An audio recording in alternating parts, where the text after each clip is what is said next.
2 kun foydalangandan keyin уже сразу muammosi chiqishni boshladi. O'zini gapirib muammosi chiqqanda gapirmaslik o'zimga ham ma'qul tutmayman-da buni. Sразу aytib o'tishim kerak. Tok pastlab ketgan paytda aylanishi slabilashib qolar ekan. Shuning uchun sразу olmoqchi bo'lganlar yoki bir mo'ljal qilayotganlar shu olishga обязательно bunaqa hozir buni olib keldim. Bugun bizda ham shunaqa narsa kuzatildi, sразу video qilyapman. Buni kerak ekan bunaqa narsa. Stabilizatormi, transformatormi narsa deydi ekan. Tok ko'paytirib beradigan qisqasi.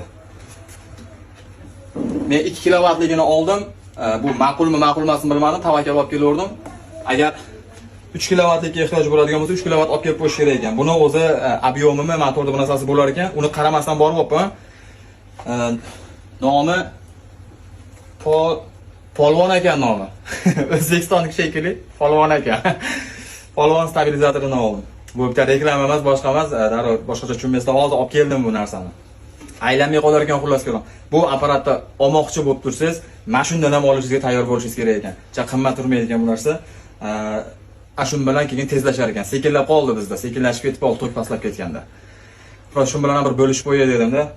Bu plus bolachasi ham bor ekan hali uni. Ehtiyotinglarni orasida shunga ham ehtiyoj bo'lar ekan. Salomat bo'linglar.